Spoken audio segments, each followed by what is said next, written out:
চলে গেলেন আন্দোলনের পরে যে ক্ষমতার পথ পরিবর্তন হয়েছিল বা ক্ষমতা হস্তান্তর হয়েছিল সেটা কিন্তু সাংবিধানিকভাবে হয়েছিল। তখন দেশে প্রেসিডেন্সিয়াল ফর্ম অফ গভর্নমেন্ট, এরশাদ মওদুদকে বরখাস্ত করেছিলেন, শাহাবুদ্দিনকে নিযুক্ত করেছিলেন, তারপর তিনি পদত্যাগ করেছিলেন, ভাইস প্রেসিডেন্ট হয়ে গিয়েছিলেন। ফলে পুরোটা কিন্তু সংবিধানের মধ্যে ছিল, ওইটার জন্য সংবিধান পরিবর্তন করতে হয় নাই। প্রেসিডেন্ট সাহেব একটা নতুন প্রেসিডেন্ট এনে দিয়েছিলেন, সেই প্রেসিডেন্টই তত্ত্বাবধায়ক সরকারের প্রধান হিসেবে এই ইয়েটাকে চালিয়েছিলেন। ওনার নাম কিন্তু এইভাবে ছিল না, তত্ত্বাবধায়ক সরকারের প্রধান উনি কিন্তু এইভাবে ক্ষমতা পেয়েছিলেন। এবং তখন এই ঐকমত্য হয়েছিল সব দলের মধ্যে যে উনি আবার পুরনো প্রধান বিচারপতির পদে ফেরত যাবেন, এবং সেই জন্য নির্বাচিত সংসদ এসে এই সংবিধানকে আবার সংশোধন করে তাকে আবার প্রধান বিচারপতির পদে ফেরত পাঠিয়ে দিয়েছিলেন।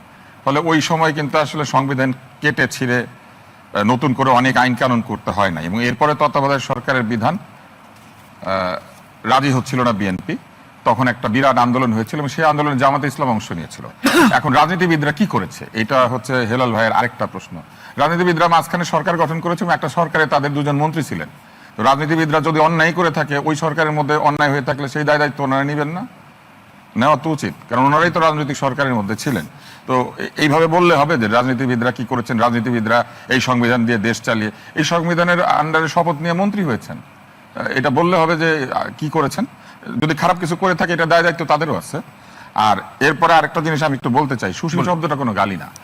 আমি দেখেছি কিছু হইলে বলে একদল সুশীল কোনো গালি না। একদল সুশীল হচ্ছে যারা দলের অবস্থানের বাইরে থেকে বিভিন্ন দল সম্পর্কে মতামত দেয়, কাজকর্মের সমালোচনা করে, নিজেদের ক্ষমতায় যাওয়ার আগ্রহ নাই। কিন্তু আমাদের দেশে একদল সুশীল তৈরি হয়েছেন যারা মনে মনে স্বপ্ন দেখেন যে তারা জীবনে কিছুদিনের জন্য হইলেও বিভিন্ন পদে যাবেন, সুশীলত্বকে তারা কাজে লাগিয়ে 2 পয়সা আর্ন করবেন কিংবা ক্ষমতার একটু মধুপান করবেন। সেই সুশীলদেরকে তো আমি নিজেও সুশীল বলি না। সুশীল মানেই হচ্ছে আপনার ক্ষমতার লোভ কম থাকবে, সুশাসনের জন্য আপনার আগ্রহ থাকবে এবং সুশাসন প্রতিষ্ঠার জন্য আপনি কথা বলবেন। এখন শেখ হাসিনা জিডিপি কোথায় রেখে গিয়েছিলেন?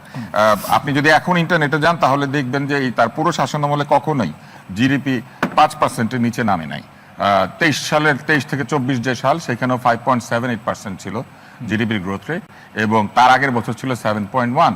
তো ডক্টর হেলালুদ্দিন ভাই বলছে যে আসলে অতীতে নির্বাচনগুলো যে অনুষ্ঠিত হয়েছে, সেই সুষ্ঠু নির্বাচন অনুষ্ঠিত হওয়ার প্রশ্নের যে সূচক, ভালো নির্বাচন অনুষ্ঠিত হওয়ার ক্ষেত্রে যে ইন্ডেক্স, সেই জায়গাতে তো আমাদের অতীত খুব একটা ভালো তথ্য দেয় না। কিন্তু এই প্রসঙ্গে তারা পিআর পদ্ধতির প্রচলন, ভালো নির্বাচন হয় নাই সেটা তো সংবিধানের দোষ না, পিআর পদ্ধতি ছিল না বলে হয় নাই। পিআর পদ্ধতি হইলে নির্বাচন হবে না, ব্যাপারটা তো সেটা তারা যুক্তি হিসেবে উল্লেখ করছে। তাদের যুক্তিতে তো একটা বিরাট ফ্ল আছে।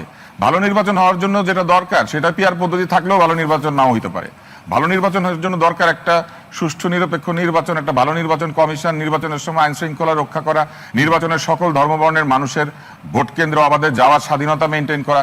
আমরা তো দেখেছি বিভিন্ন জায়গায়, বিশেষ করে চট্টগ্রামে আমরা দেখেছি বিভিন্ন জায়গায় ভিন্ন ধর্মের মানুষদের গ্রামকে গ্রাম আটকে রাখা হয়েছে, ভোট দিতে দেয় নাই। আমরা এই ধরনের দেখেছি। তো এগুলা তো আপনি বন্ধ করতে না পারেন যদি, তাহলে নির্বাচন কেমনে হবে ভালো? তো সেইগুলো বন্ধ করতে না পারা একটা বিষয়। আরেকটা হচ্ছে আপনি সংবিধান মানেন নাই, আপনি বেআইনি নির্বাচন করেছেন, নির্বাচনে কাউকে অংশ নিতে দেন নাই, নির্বাচনে অংশ নিলেও ঠিক মতো ভোট গুনেন নাই, ভোট গুনলেও আপনি গিয়ে অন্য ফলাফল ঘোষণা করে দিয়েছেন। এমনও হয়েছে আমরা দেখেছি ভোটারের চেয়ে বেশি ভোট পড়েছে। তো সেই রকম অবস্থা তো হয়েছে। সেইগুলাকে পিআর পদ্ধতি ছিল না দেখে হয়েছে? সেগুলো হয়েছে কারণ শাসক নিজে স্বৈরাচারী। শাসকের স্বৈরতান্ত্রিক মনোভাবকে আপনি আইন করে বন্ধ করতে পারবেন? কালকে যে ক্ষমতায় আসবে সে স্বৈরতান্ত্রিক হয়ে যাবে না, এটা আপনি কি করে নিশ্চিত করবেন? কোনো আইন কি কাউকে স্বৈরতন্ত্রে পদার্পণ করতে বাধা দেয়? পৃথিবীতে যত স্বৈরতান্ত্রিক শাসন এসেছে তারা সবাই সংবিধানকে অগ্রাহ্য করে স্বৈরতান্ত্রিক হয়েছে। স্বৈরতান্ত্রিক এটা কোন ডেফিনেশনে, কোন কম্প্যারিজনে প্রমাণিত হয়? প্রমাণিত হয় যে তিনি অ্যাকসেপ্টেড নর্মস বা নিয়ম কানুনকে উপেক্ষা করে, গণতান্ত্রিক যে নিয়ম কানুন আছে সেইগুলিকে উপেক্ষা করে তিনি ক্ষমতায় জোর করে থাকছেন। এবং আরেকটি বিষয় রয়েছে, সেটি হচ্ছে যে বারবারই বলা হচ্ছে যে আমাদের 7টা দাবি, ওনাদের 7টা দাবি মানতে হবে। তো এইটা কি করে হয়? যা আপনি দাবি করবেন সব মানতে হবে। আরেকটা দল তো সেখানে ডিসেন্ট দিতেই পারে, এবং নোট অফ ডিসেন্ট দেওয়া কি কোনো অন্যায়? যদি কোনো দল বলে থাকেন বরং তারা বেশি অনেস্ট, তারা অনেস্টলি তাদের ওপিনিয়ন দিচ্ছেন। আমি একটা প্রশ্ন করব, যে দল বলে যে আল্লাহর আইন চাই, সব মানুষের শাসন চাই, এই সংবিধানকে আল্লাহর আইনে, ওনারা কি কালকে এখানে উনি বলতে পারবেন যে ওনারা যদি পরিপূর্ণভাবে ক্ষমতায় যান ওনারা এই সংবিধান রাখবেন, বা নতুন যে সংবিধানটা হবে সেটাকে ওনারা রাখবেন?